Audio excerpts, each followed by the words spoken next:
At Tinker Air Force Base, decades-old steam heating plants are being replaced with modern, high-efficiency natural gas boilers, producing massive savings for the Air Force. The inefficiencies of the old system were obvious.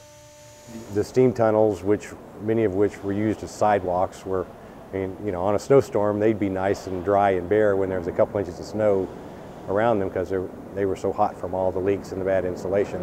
The Air Force Civil Engineers Center developed a plan known as Energy Saving Performance Contract, or ESPC, to help Tinker afford the cost of the upgrade.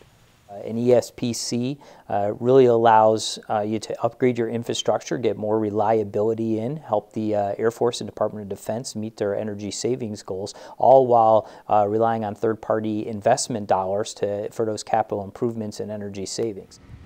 The project will cut natural gas usage at Tinker by close to a third and water usage by almost 20 million gallons a year.